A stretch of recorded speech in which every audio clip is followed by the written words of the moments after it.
Sungguhnya segala pujian itu milik Allah. Nahmaduhu wa nasta'inuhu wa nastaghfiruh. Kita memujinya, kita meminta pertolongan kepadanya dan kita mohon ampun darinya. Wa na'udzu billahi min syururi anfusina wa min sayyiati a'malina. Kita berlindung dengan Allah daripada kejahatan diri kita sendiri dan daripada keburukan amalan-amalan kita. Wa may yahdihillahu fala mudilla lahu wa may yudlil fala hadiyalah. Sesiapa yang Allah berikan hidayah kepadanya, maka tiada siapalah yang dapat menyesatkannya, dan sesiapa yang disesatkan, maka tiada siapalah yang dapat memberi hidayah kepadanya. Wa nashhadu an la ilaha illallah wahdahu la syarikalah wa nashhadu anna Muhammadan abduhu wa rasuluh. Kita bersaksi tiada Tuhan selain Allah satu-satunya, tiada sekutu baginya, dan kita bersaksi bahawa Nabi Muhammad sallallahu alaihi wasallam itu adalah hamba dan pesuruhnya. Rabbi shrah li sadri wa yassir li amri wahlul 'uqdatam min lisani yafqahu qawli, amma ba'd. Assalamualaikum warahmatullahi wabarakatuh. Waalaikumsalam warahmatullahi wabarakatuh. Alhamdulillah, di hari Jumaat, Jumaat pertama bulan Ramadan, alhamdulillah kita diberi peluang berada dalam bulan, kita kata dilipat gandakan pahala bulan Syahrul Ramadan alladhi unzila fihi al-Quran. Bulan Ramadan yang diturunkan padanya Al-Quran. Jadi bulan Ramadan, bulan Al-Quran. Dan kita alhamdulillah hari ini kita akan sama-samalah tadabbur masih lagi dalam surah Al-Mu'minun. Jadi mengambil kita kata keberkatan di bulan Ramadan yang mulia ini, kita sama-sama ulang balik bacaan ataupun kita kata tilawah. Sama-sama kita baca surah Al-Mu'minun ayat 1 sampai 11. A'udzu billahi minasy syaithanir rajim. Bismillahirrahmanirrahim. Bismillahirrahmanirrahim. Qad aflahal mu'minun. Qad aflahal mu'minun. Alladzina hum fi salatihim khashi'un. Alladzina hum fi salatihim khashi'un. Walladzina hum 'anil lagwi mu'ridun. Walladzina hum 'anil lagwi mu'ridun. Walladzina hum lizzakati fa'ilun. Walladzina hum lizzakati fa'ilun. Walladzina hum li furujihim hafizun. Walladzina hum li furujihim hafizun. Illa ala azwajihim aw ma malakat aymanuhum. Illa ala azwajihim aw ma malakat aymanuhum fa innahum ghayru malumin. فإنهم غير ملومين. فإنهم غير ملومين. فمن ابتغى وراء ذلك فأولئك هم العادون.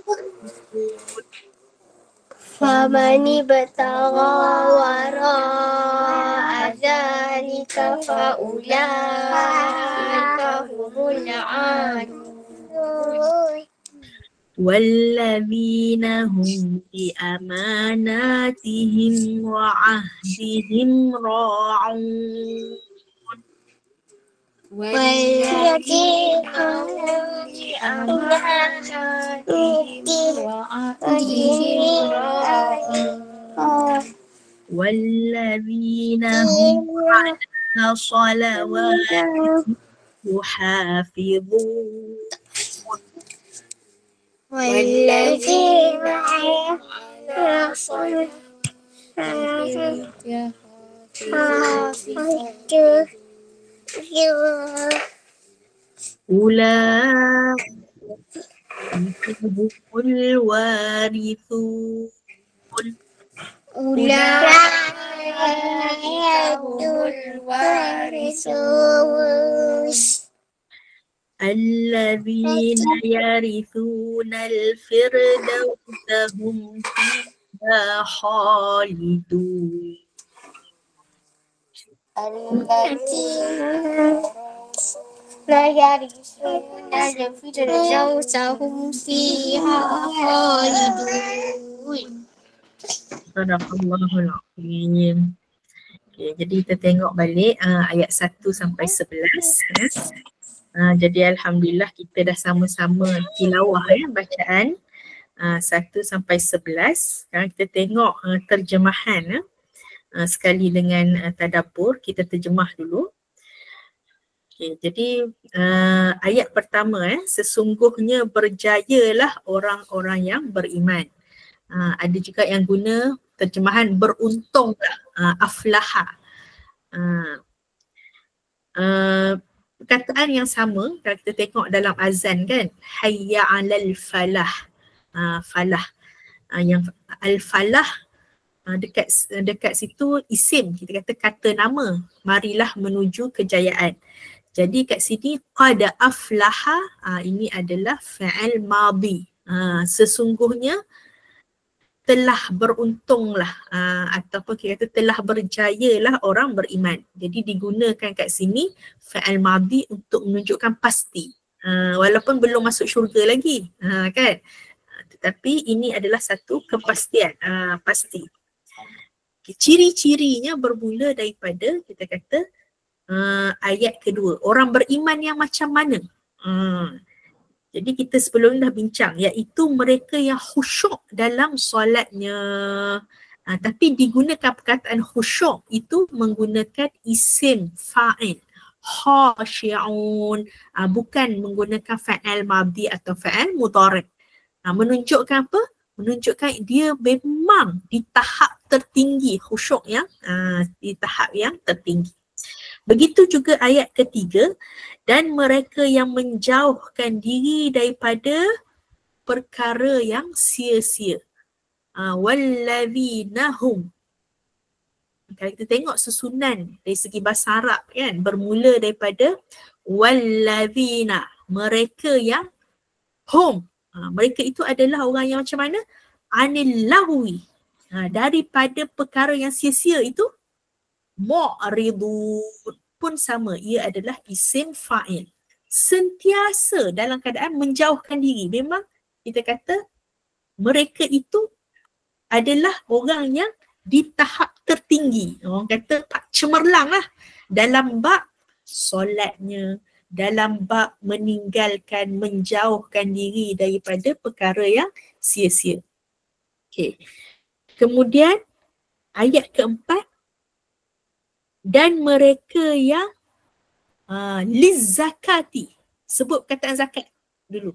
Mereka yang untuk zakat itu fa'ilun, isim fa'il juga, sentiasa melaksanakannya, sentiasa menunaikannya.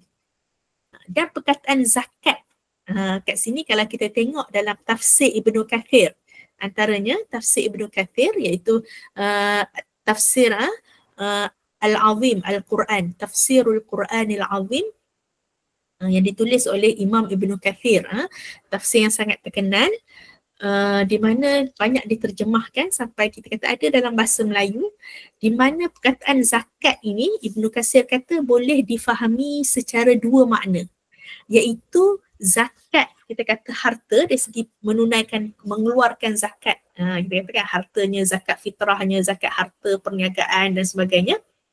Begitu juga zakat yang dimaksudkan dengan penyucian. Sebab penyucian ini asalnya zakat tu maksudnya suci. Yang kita kata keluarkan zakat tu kan, zakat harta tu, itu adalah penyucian kepada harta. Yang satu lagi ialah penyucian maknawi, iaitu penyucian rohani, penyucian hati, daripada kita kata menyucikan diri daripada akhlak-akhlak yang kita kata perkara-perkara yang buruk kan, sifat-sifat terkeji, dia panggil sifat mazmumah, dia menyucikan hati.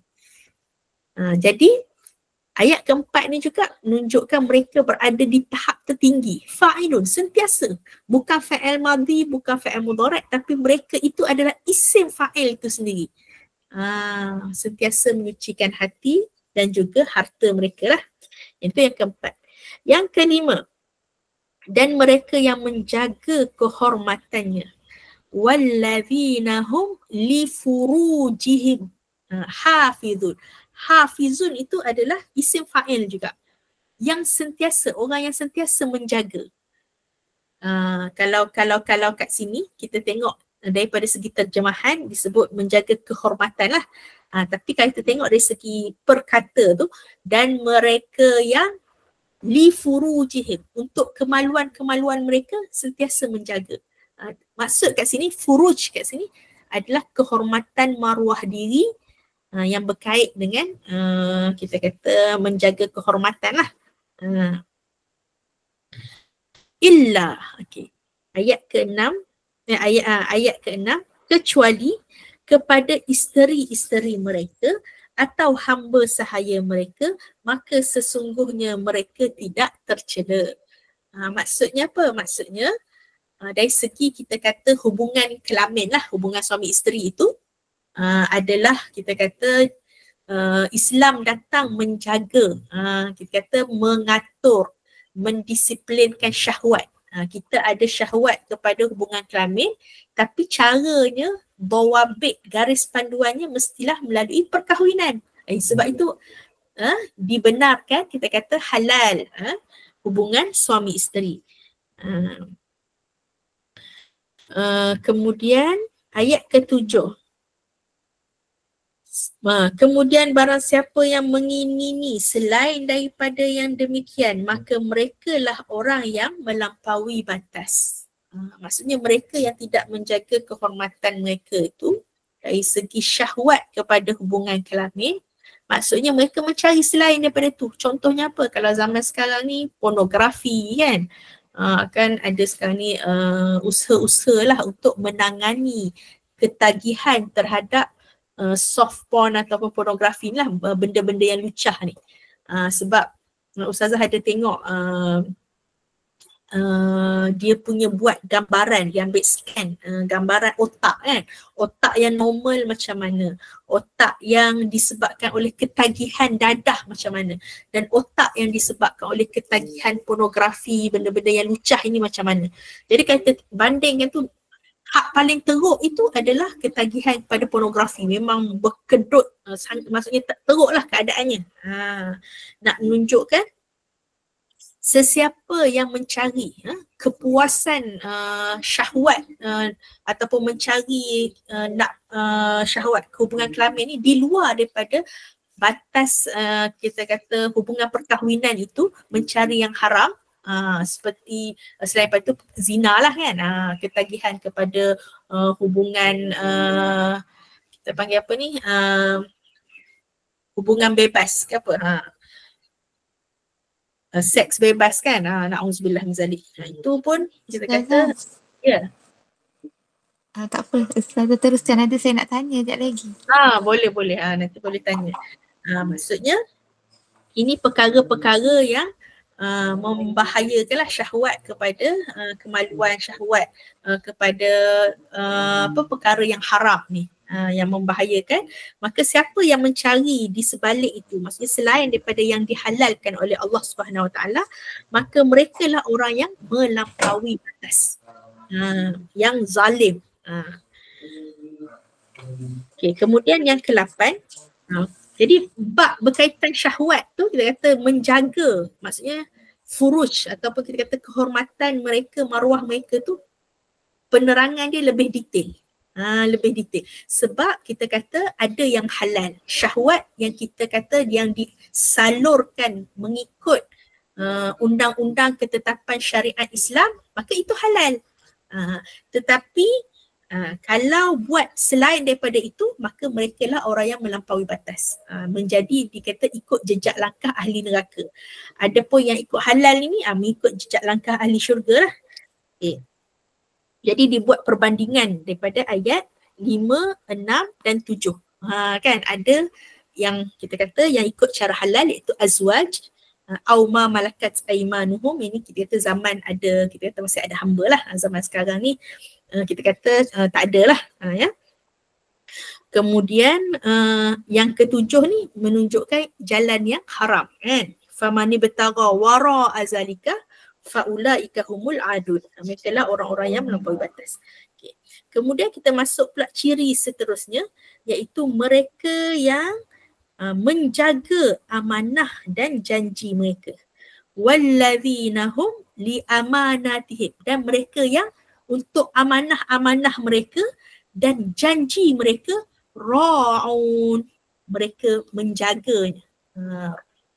Atau kalau kita bahasa kita ra'i kan, mera'ikan maksudnya menjaga betul lah. Kat sini ra'un pun isim fa'il, bukan fa'il madhi, bukan fa'il mudhari', tapi ia menggunakan isim fa'il, maksudnya sentiasa menjaga. Memang itu pada tahap tertinggi penjagaan amanah dan penjagaan janji. Walladzina hum ala salawatihim yuhafizun. Ciri yang seterusnya ini pada ayat 9, dan mereka yang di atas solat-solat mereka itu mereka yuhafizun. Sekarang kita nampak fa'il mudhari'. Sebelum-sebelum ni isim fa'il kan. Mu'minun, khashi'un, mu'ridun, hafizun. Semua tu ra'un. Yang terakhir yuhafizun. Yang ni kita kata fa'il mudhari'. Fa'il mudhari' menunjukkan apa? Fa'il mudhari' menunjukkan dia sentiasa berterusan lah, sentiasa menjaga. Berbeza kita kata tadi dengan khashi'un. Khashi'un tu menunjukkan khusyuk. Mereka itu orang yang khusyuk. Tapi dalam bab kita kata penjagaan solat ni dia ada waktu-waktu dia. Oh sekarang waktu apa? Oh waktu zuhur. Sekarang waktu apa? Contohnya sebelum ni waktu duha. Maksudnya solat-solat mereka tu kita kata selain daripada solat fardu, begitu juga solat sunat, sangat menjaga. Menjaga tu apa? Mereka solat awal waktu. Waktu tu mereka sentiasa aware lah, menjaga. Terutama nanti kalau kita nak musafir kan, nak balik kampung raya nanti, kita bukan sekadar aware, kita kata menjaga, kita nak makan kat mana, kat bulan puasa kan, nak berbuka kat mana, nak cari gerai kita nak makan, nak buka mana, makanan apa. Tidak, mereka mengutamakan ialah solat. Kat mana ni, pukul berapa dah ni, solat ni. Ya. Ulaika humul warithun, mereka lah yang mewarisi.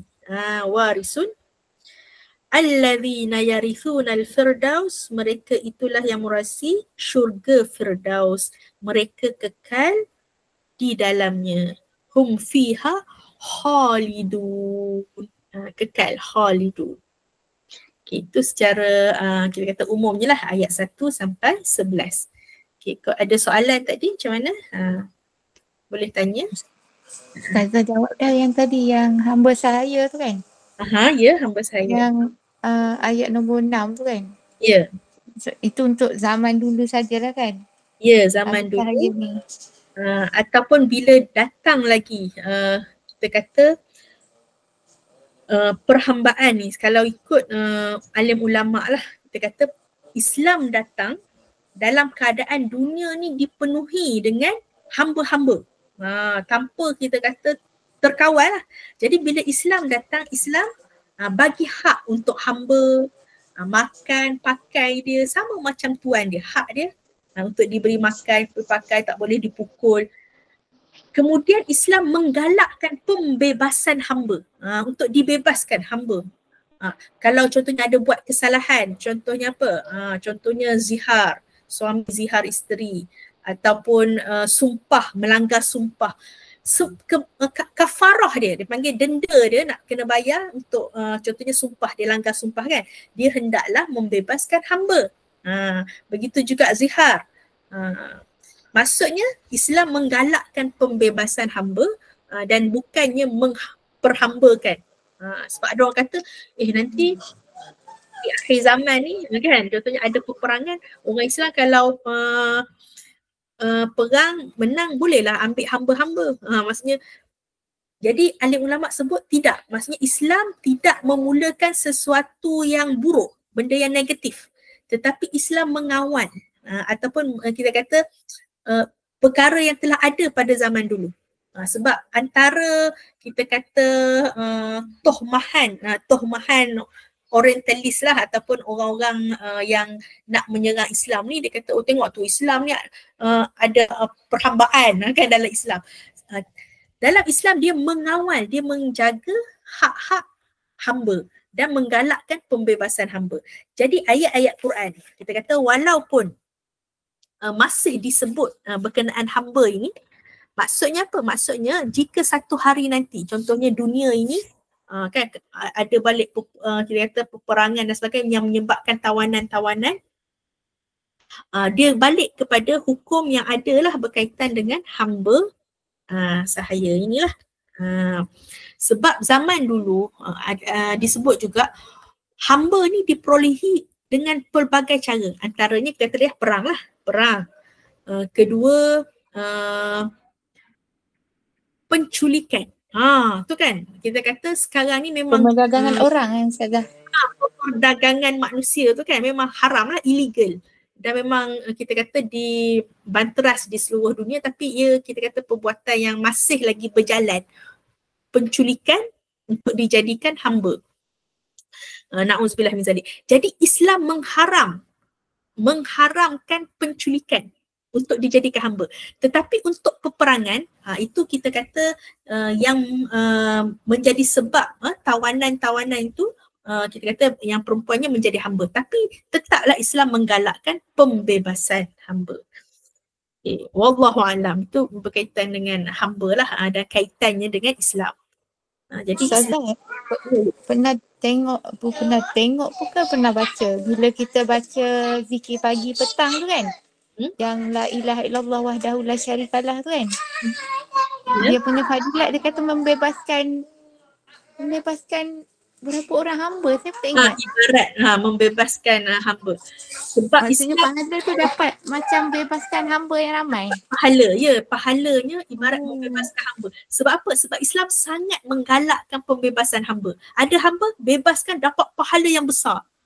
Jadi bila ada amalan-amalan zikir-zikir yang besar pahalanya, antaranya ibarat membebaskan hamba. Kan kita nampak macam mana Islam menggalakkan pembebasan hamba di zaman waktu tu memang hamba bukan sahaja kita kata ada orang salah faham dengan orang Islam jika ada hamba, tidak, seluruh kita kata dunia pada zaman itu mempunyai hamba, dan Islamlah satu-satunya agama yang kita kata yang memberikan hak yang sama rata untuk hamba. Maksudnya apa yang tuannya makan dia kena makan itu juga, pakai itu juga yang dipakai, kita kata hak-haknya untuk dibebaskan dan sebagainya lah. Okay, baik. Jadi kita kata kalau zaman sekarang ni dah tak ada kan, maksudnya kalau ada pun yang illegal lah kan, yang pemerdagangan manusia yang bawa ke sana sini untuk dijadikan hamba, itu sebenarnya haram. Islam mengharamkan perbuatan macam tu, menculik untuk dijadikan hamba. Begitu juga dunia sekarang pun kita kata secara amnya mengharamkan perbuatan itulah. Jadi tidaklah kita ni sebagai orang Islam nak kata tak apa, kita boleh lagi ambil hamba dengan jalan-jalan yang kita kata yang tak betul lah kan. Jadi Islam ni tidak memulakan sesuatu yang negatif, tetapi Islam memulakan sesuatu yang positif lah, benda yang elok-elok, benda yang baik-baik. Okay, baik. Itu berkenaan dengan hamba. Wallahu a'lam. Kemudian kita balik semula secara detailnya berkenaan dengan apa yang dimaksudkan dengan lagha, al-lagwi. Ustazah share yang daripada tafsir Said Qutub. Share screen.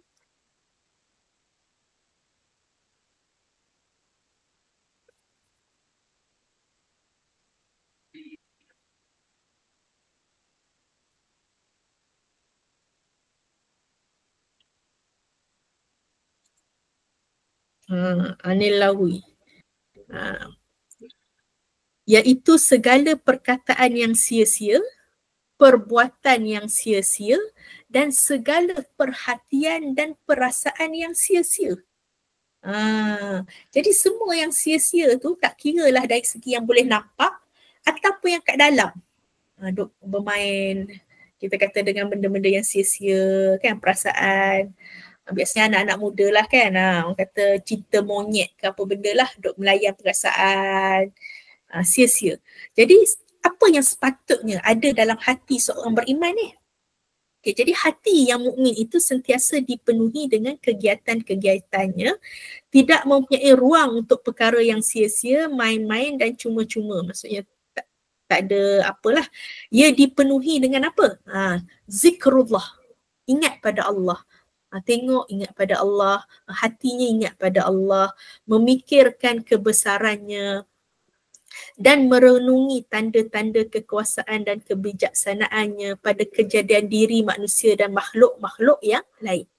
Sebab tu kita sebut bila wahyu pertama kan, wahyu pertama turun iaitu 5 ayat daripada surah Al-Alaq. Iqra' bismi rabbikal ladzi khalaq.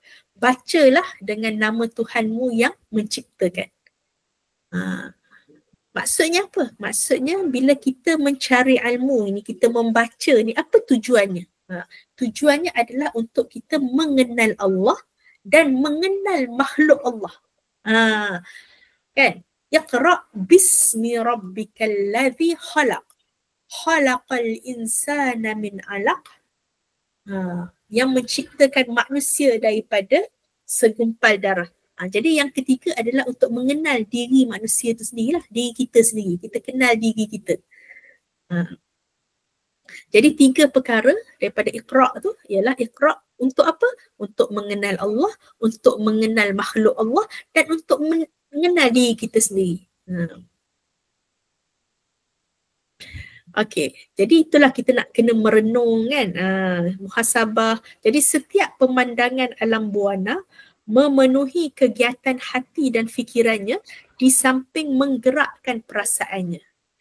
Hati yang mukmin itu sentiasa dipenuhi tugas-tugas akidah yang membersihkan hati, menyucikan jiwa dan dhamir. Dhamir ni perasaan lah. Juga tugas-tugas yang mengawal tingkah laku dan menegakkan pendirian pada tahap yang tinggi yang dituntut oleh iman. Juga tugas-tugas yang menyuruh melakukan ma'ruf, perkara yang baik, dan melarang daripada melakukan kemungkaran dan memelihara kehidupan masyarakat Islam dari kerosakan dan penyelewengan. Juga tugas-tugas jihad untuk melindungi, menolong dan mengukuhkan akidah, mengawal dan menjaganya dari tipu daya musuh. Kalau kita tengok ni, banyak tugas kita ni Ustazah, berat je rasa kan, amanah ni. Sebab apa? Bila kita tak disibukkan dengan perkara yang baik, kita akan disibukkan dengan perkara-perkara yang haram, perkara-perkara yang sia-sia. Na'udzubillah min zalik. Jadi kita kena sibukkan diri dengan perkara yang baik lah supaya hak jahat tu tak masuk. Sebab ada alim ulama' membuat perumpamaan hati manusia ni macam air, gelas, macam sebuah bekas. Dia akan dituang dengan sesuatu. Kalau kita tak tuang dia dengan perkara yang baik, dia akan dituang dengan perkara yang tak baik. Jadi kena sibukkan diri dengan perkara-perkara yang baik. Jadi ini tugas-tugas yang tidak berakhir, yang tidak boleh diabaikan oleh orang yang beriman, tidak boleh dihindarkan. Jadi tugas ini tugas yang difardukan oleh Allah. Ada yang sebagai fardu ain, ada juga sebagai fardu kifayah. Fardu ain tu kita semualah, setiap orang, setiap individu. Kan kita duk fikir apa? Fikir contohnya tentang solat. Berapa lama lagi kan waktu solat, nak ambil wuduk. Maksudnya perkara berkaitan dengan solat. Lagi apa? Perkara berkaitan dengan sekarang ni bulan puasa kan, bulan Ramadan. Kita fikir amalan-amalan untuk ditingkatkan dalam bulan Ramadan. Jadi itu kita kata fardu ain lah, kita puasa, niat. Okey, malam ni dah masuk maghrib, nak kena niat. Kalau dalam mazhab Syafi'i setiap malam kan nak kena niat. Lillahi ta'ala kan, nawaitu sawma wadin an adai fardhi syahri ramadana lillahi ta'ala. Jadi itu fardu ain. Atau tugas fardu kifayah. Fardu kifayah apa-apa sajalah kerja kita kan yang untuk kita khidmat kepada Islam. Apa saja kerja kita, kita adalah sebagai pendakwah. Kita adalah nak buat kita kata yang terbaik. Tak kira sebagai guru ke, pensyarah ke, apa staff apa-apalah kan.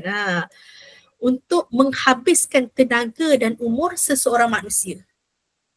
Sebab kalau kita tidak disibukkan dengan perkara baik, kita akan disibukkan dengan perkara yang haram, na'udzubillah min zalik. Sebab tu alim ulama ada sebut banyaklah Ustazah pernah baca dan dengar sendiri, di mana bila kan kita sepenat kan, kadang kerja banyak, mesyuarat tak berhenti. Tapi dalam masa yang sama kita berhenti sejenak, kita muhasabah, ya Allah, alhamdulillah aku ni disibukkan dengan perkara-perkara baik. Buat kerja kan, tolong nak kena siapkan ni, kena buat minit mesyuarat contohnya. Ya Allah, alhamdulillah ini perkara yang baik. Engkau bagi peluang untuk aku disibukkan dengan perkara baik. Bukan dengan perkara yang sia-sia, perkara yang haram. Kan kalau kerja-kerja yang haram, apa kerja yang haram? Contohnya pencuri kan, perompak ke apalah, benda-benda kerja yang haram tu pun sibuk juga nak fikir nak curi kat mana, nak ni, nak kena buat rancangan dan sebagainya. Na'udzubillah min zalik. Jadi alhamdulillah walaupun sibuk tapi sibuk dengan perkara yang baik. Perkara yang kita perlu syukuri, syukur, berterima kasih setiap hari lah. Jadi kegiatan-kegiatan yang membangun ma'imarah dan mengislah ke arah kebaikan lah. Tetapi tidaklah menafikan bahawa seseorang yang beriman itu boleh menghiburkan hatinya dari satu masa ke satu masa. Kerana hiburan-hiburan yang seperti ini merupakan suatu perkara yang berlainan daripada kegiatan main-main sia-sia dan kosong itu. Kan sekarang kata hiburan Islam. Apa itu hiburan Islam? Maksudnya hiburan yang tidak bercanggah dengan syariat lah. Kan sekarang kita ada banyak contohnya lagu-lagu nasyid kan, yang mengingatkan kita kepada Allah, mengingatkan kita pada hari akhirat, yang mengenang Nabi SAW. Walaupun kita kata itu adalah kita kata ialah bentuk hiburan Islam kan. Jadi tidaklah bermakna kita ni seharian tu duk dengar, maksudnya orang kata hiburan ni macam secubit garam dalam masakan kat sikit. Ada bukanlah kita kata sepenuhnya untuk berhibur, bukan. Kita ada tanggungjawab, kita ada kita punya tugas-tugas yang kita kata fardu ain dan fardu kifayah tadi. Tapi hiburan tu masuknya dalam dari segi yang tidak kita kata bertentangan dengan syarak tadilah. Bukan, tak melibatkan arak, judi dan sebagainya. Okay, itu tentang larang, perkara larang yang kita nak elakkan. Jadi sebab tu alim ulama sebut bila orang tu menjauhi daripada perkara yang larang kan, ciri orang beriman yang mewarisi syurga Firdaus adalah mereka yang sentiasa, maksudnya mereka tu memang sifat dia mu'ridun daripada perkara-perkara larang. Maksudnya perkara haram lagi jauh kan, lagilah nak mengelakkan perkara haram. Jadi itu kita kata mereka ni di tahap cemerlang lah, cemerlang. Okay. Kemudian sebelum masuk ayat keempat, ada apa-apa soalan tak kaitan larang ni? Walladzina hum 'anil lagwi mu'ridun. Setakat ni jelas ke? Perkara larang kadang-kadang Ustazah saya tengok kan. Ya. Saja nak berkongsi. Kadang-kadang masa tarawih tu kan ada senggang masa dah rakaat kedua pula dah habis 2 rakaat tu, imam nak masuk solat yang lagi satu tu. Kadang-kadang dan lagi tengok budak-budak perempuan yang remaja-remaja ni kan. Dia orang duduk tengok telefon, update telefon. Itulah. Saya rasa benda tu macam tak sepatutnya lah masa kita solat tu depan sejadah kita pun kita masih belek telefon. Maksudnya macam saya pun pelik, syaitan dah tak ada masa bulan Ramadan ni tapi kita masih lagi kadang-kadang buat benda-benda lara. So, kenapa tak tahulah. Okay, bagus. Yang berkaitan syaitan tu, ada yang tanya pada Mufti Wilayah Persekutuan. kan syaitan dah diikat. Maksud diikat tu macam mana? Diikat di bulan Ramadan tu maksudnya semua sekali ke diikat? Kan? Di bulan diikat di bulan Ramadan. Okay, jadi kenapa ada lagi orang duk buat jahat lah apa kan? Jadi ni ada Mufti ada share dalam nama apa? Okay. Saya share ni dulu. Mana?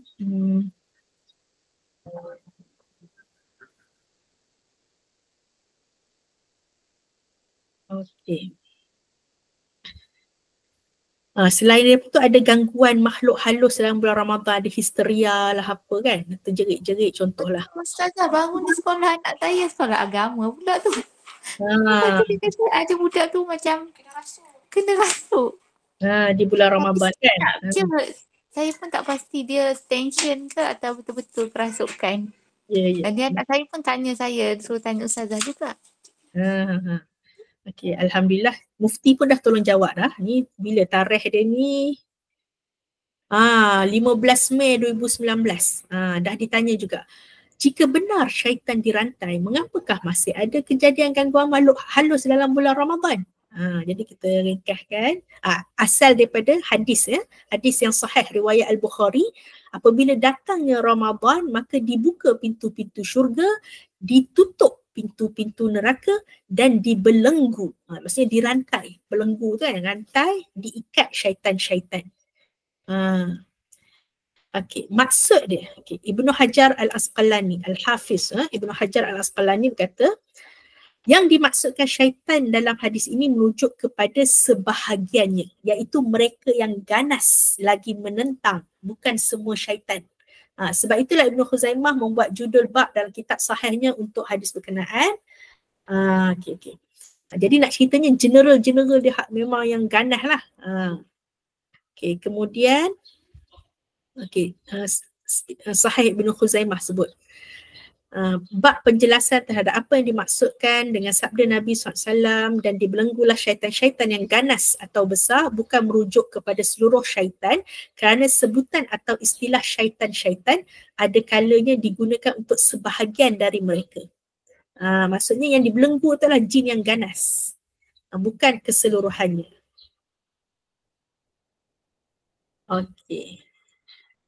Kesimpulan, berdasarkan yang telah dinyatakan di atas, kami cenderung bahawa maksud syaitan belenggu itu adalah hanya sebahagian syaitan sahaja, iaitu yang besar dan ganas. Dia panggil maradatul jin. Manakala selebihnya masih ada yang duk ganggu dalam solat, was-was dalam solat, tak ingat berapa rakaat. Sebab memang ada satu, kita kata syaitan khusus yang guna untuk ganggu masa solat. Kan, yang jenis ganggu-ganggu, bisik-bisik, kan. Ia juga membawa maksud syaitan tidak bebas menggoda orang-orang yang beriman berbanding bulan-bulan yang lain. Ada juga yang maksudnya dirantai, dibelenggu tu dia jadi payah. Sebab apa? Sebab kita berpuasa. Maka disebut dalam hadis yang lain, syaitan itu lalu melalui pembuluh darah. Maka kena kecikkan dia dengan berpuasa. Jadi gangguan boleh dielakkan dengan memperbanyakkan ibadah dalam bulan Ramadan seperti amalan puasa itu sendiri, membaca Al-Quran, berzikir dan sebagainya. Begitu juga dibelenggu itu mengandungi makna para syaitan tidak dapat memberi ujian atau godaan kepada umat Islam seperti mana di luar bulan Ramadan. Sebab umat Islam sibuk dengan puasa yang berperanan melemahkan syahwat. Demikian juga sibuk membaca Al-Quran dan zikir. Begitu juga diberikan cadangan lah kepada individu yang kena rasuk ke apa, mengalami gangguan sebegini, untuk merujuk juga kepada pakar perubatan kan. Kerana kemungkinan ia berkait rapat dengan masalah psikiatris dan bukan gangguan makhluk halus semata-mata. Macam yang Puan Mahani sebutlah, kot dia stres ke apa kan. Wallahu'alam. Faham Ustazah. Ya. Terima kasih Ustazah. Lepas tu Ustazah, kenapa bulan Ramadan ni Nabi kata adalah bulan umatku? Okey, kita cari Ramadan. Ramadan bulan Umat.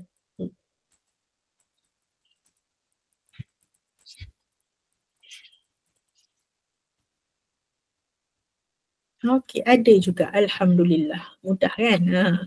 Alhamdulillah. Kami cari tak faham pula. Ya, Kasih ya. Ustazah.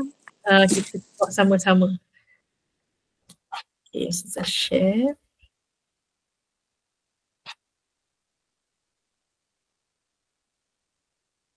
Okay, ni di bawah tajuk Irsyadul Hadis. Penerangan kepada hadis lah. Ramadan bulan umatku 27 Jun 2017. Okay. Matan hadis dia yang asal dia. Okay, kita tengok. Rejab adalah bulan Allah. Sya'ban pula adalah bulanku, iaitu Rasulullah SAW, dan Ramadan adalah bulan umatku. Okay, jadi ada beberapa pendapat lah. Ada yang kata batin, doa palsu apa semua. Jadi setelah kami meneliti, Mufti kata, dia dan tim lah meneliti dan melihat penilaian yang dilakukan oleh para ulama berkaitan hadis ini, maka kami cenderung mengatakan hadis ini sanadnya lemah kerana sanadnya terputus. Penutup, sebelum kami mengakhiri, suka kami ingatkan para pembaca dengan ungkapan daripada beberapa imam lah berkaitan bulan Rejab dan Sya'ban. Ini bulan Rejab lah, kita kata bulan Rejab berpuasa padanya juga solat khusus bulan Rejab ni tak adalah. Cuma kita kata bulan Rejab ni kita tahu bulan haram kan, maka apa-apa amalan baik digandakan lah bila kita buat amalan, sama ada puasa ke solat ke juga. Begitu juga berkaitan nisfu Sya'ban, tapi memanglah kita sentiasa memuliakan kan malam tersebut dan bersungguh-sungguh beribadah pada malam itu. Yang ni memang kita kata sabitlah daripada amalan para ulama untuk meningkatkan amalan pada malam nisfu Sya'ban. Okay, sebenarnya bulan Ramadan sekarang ni pun kita pun bulan Ramadan juga, sama-sama mempertingkatkan amalan baik. Cuma kita kata lafaz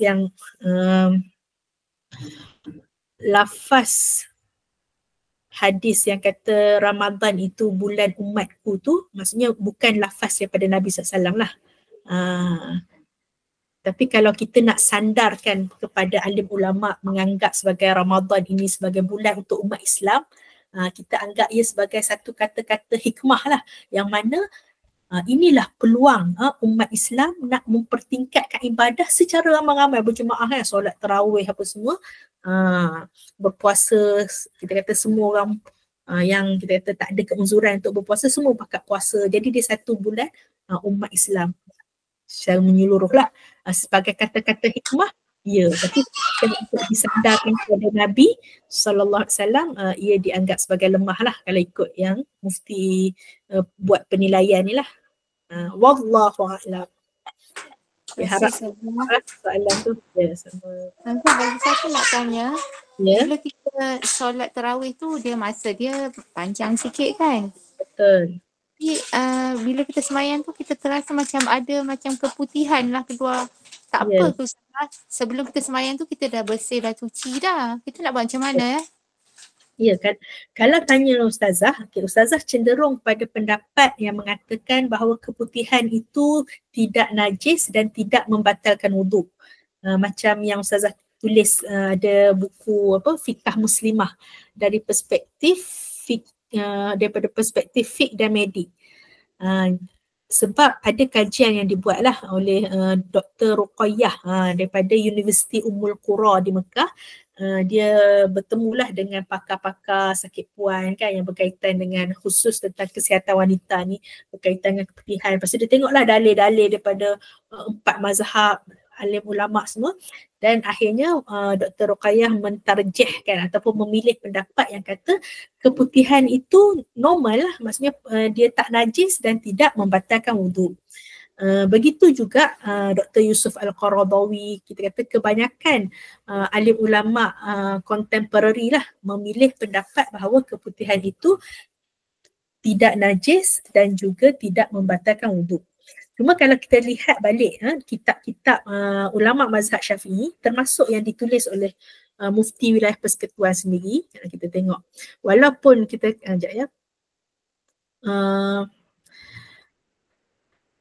Keputihan.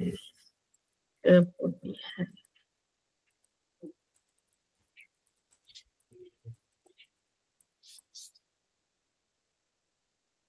Okay. Saya share.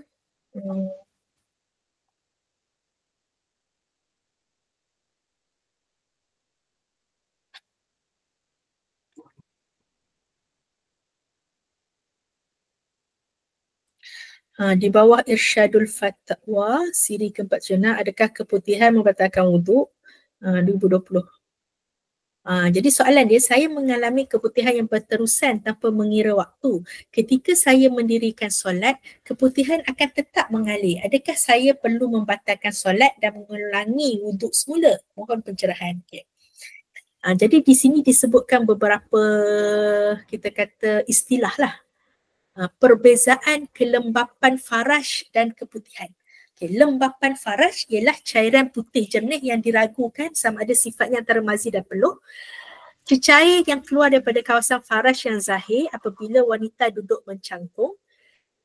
Kat mana kawasan faraj zahir ni? Kawasan faraj zahir yang sampai kepadanya had zakar ketika berjimak mengikut pendapat yang sahih.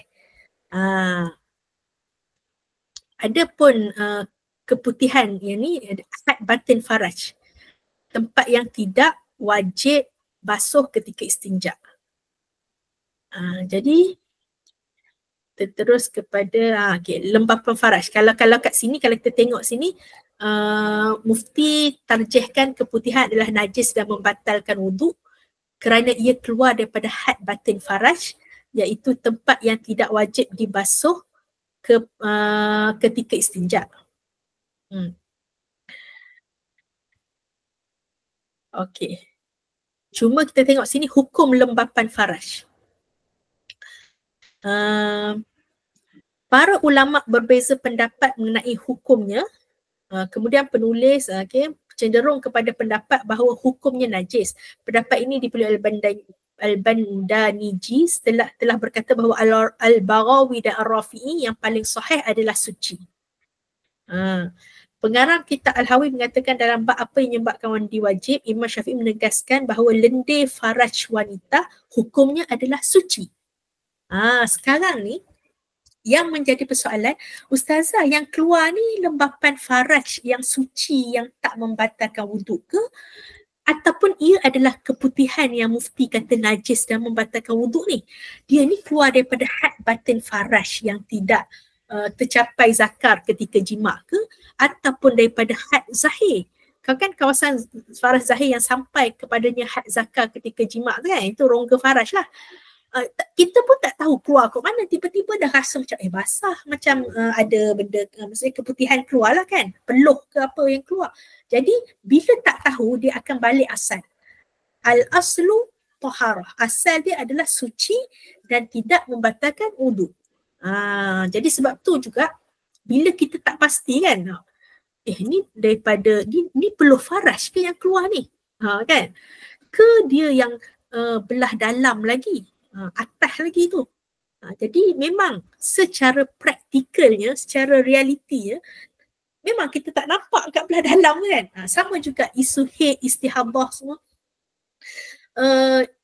Cuma kini kita fokus pada itulah keputihan dengan lembapan faraj.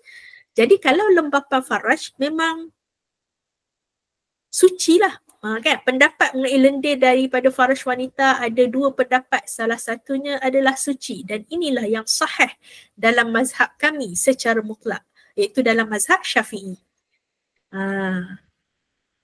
Lepas tu, basahan atau kelembapan faraj yang disebabkan oleh cecair yang datang daripada had zahir faraj wanita dihukumkan suci dan tidak membatalkan wuduk. Basahan ini disebabkan oleh lembapan peluh daripada had zahir faraj wanita dan tercapai zakar ketika jima'. Pendapat paling sahih adalah suci. Begitu juga muzakarah tabung haji. Membincangkan bahawa lembapan faraj terhasil daripada mukosa faraj, selaput lendir daripada lapisan kulit dalam untuk mengelakkan kulit daripada melekat dan kering. Lembapan faraj tersebut tidak membatalkan wuduk kerana sama keadaannya dengan seorang yang menjulurkan lidahnya. Ini untuk orang puasa lah kan. Orang puasa dia julurkan lidahnya, kemudian dia masukkan kembali lidah dia dan menelan air liur yang terdapat dalam lidahnya. Tak batal lah puasa. Yang batal puasa kalau kita ambil cawan, kita pun ludah banyak-banyak dalam cawan tu, lepas tu kita minum. Kan? Itu batal lah puasa. Tapi kalau kita keluarkan lidah, masuk balik lidah, telan air liur yang ada pada lidah, dia tidak membatalkan puasa. Sama juga dengan lembapan faraj ataupun peluh faraj yang sentiasa keluar. Sebab kita punya faraj ni dia panggil kelenjar dia panggil kelenjar Bartholin. Macam kat kulit kita ada kelenjar peluh. Kat dalam hidung kita adalah kelenjar dia yang mengeluarkan mukus-mukus kan, untuk mengelakkan kering. Dia sentiasa lembap. Jadi lembapan faraj tidak membatalkan wudu. Kerana sekiranya lembapan faraj membatalkan wudu, nescaya wudu akan sentiasa batal pada setiap masa kerana basahan tidak terpisah daripada had zahir wanita. Jadi ustazah cenderung untuk ambil yang duk rasa keluar masa tengah solat tu had ni lah, lembapan faraj lah. Tapi kalau tak pasti ke dia daripada belah dalam lagi ustazah? Bila tak pasti, bila syak dia balik asal taharah. Itu kalau kita nak ikut betul dalam mazhab Syafi'i. Tapi kalau ikut yang kita kata yang dikeluarkan kajian yang dibuat oleh Dr. Ruqayyah ataupun fatwa yang oleh Dr. Almarhum Dr. Yusuf Al-Qaradawi, menganggap terus bahawa keputihan itu bukan najis dan tidak membatalkan wudu. Alhamdulillah. Terima kasih saja. Sama-sama. Jadi memang isu ni dia ada khilaf lah, ada perbezaan pendapat. Cuma kalau tanya ustazah cenderung yang kalau yang dalam Pejabat Mufti Wilayah Persekutuan punya artikel tu tengok pada lembapan faraj. Sebab dalam Mufti Wilayah sebut yang lembapan faraj tu keluar daripada had zahir faraj sampailah daripada kawasan yang tercapai zakar ketika jima'. Yang atas daripada tu baru dipanggil had batin faraj. Yang tu kalau keluar dalam mazhab Syafi'i itu yang membatalkan wudu dan najis. Tetapi secara praktikalnya kita tak tahu dia ni had daripada dalam punya ke, had daripada kawasan rongga faraj yang tercapai zakar ketika jima' tu ke daripada kelenjar Bartholin ke apa, tapi yang kita tahu dah basah dah. Maka bila syak dia balik asal. Dalam mazhab Syafi'i pun sebut al-aslu taharah. Asalnya adalah suci dan tidak batalkan wudu. Cuma kita kata jangan terkejut lah kalau kita tengok batal wuduk tu kalau rasa basah, pergi ambil wuduk balik. Saya belajar macam tu. Betul, memang kita kata pendapat yang kata keputihan itu najis dan membatalkan wuduk pun ada. Cuma kalau tanya ustazah, itulah ustazah cenderung kepada yang tidak membatalkan wuduk dan tidak najis. Sebab bila kita solat tarawih kan, kita melakukan pergerakan kan, dia menyebabkan peluh. Tapi peluh tu di kawasan faraj ataupun di kawasan sekitar kawasan yang tercapai zakar ketika jima' tu tadi. Kan?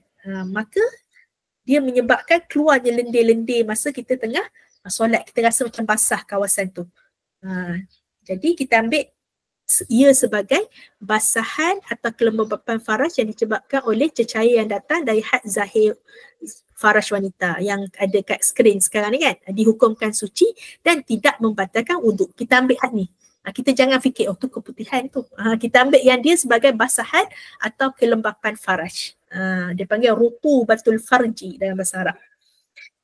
Wallahu a'lam. Arab jelas nah. Alhamdulillah. Terima kasih saja. Ya, sama-sama. Okey. Kalau tak ada apa-apa soalan lagi, kalau tu kita tutuplah, nak 4 dah. Jadi kita tangguh dulu dengan tasbih kafarah dan suratul As. Subhanakallahumma wa bihamdika nashhadu an la ilaha illa anta wa nastaghfiruka wa natubu ilaik. Bismillahirrahmanirrahim. Wal 'ashr innal insana lafi khusr illa alladhina amanu wa 'amilus solihati wa tawassaw bil haqqi wa tawassaw bis sabr. Aqulu qawli hadha wa astaghfirullahal 'azim li wa lakum. Wassalamualaikum warahmatullahi wabarakatuh. Waalaikumsalam warahmatullahi wabarakatuh. Terima kasih Ustazah. Terima kasih Ustazah. Terima kasih kawan-kawan.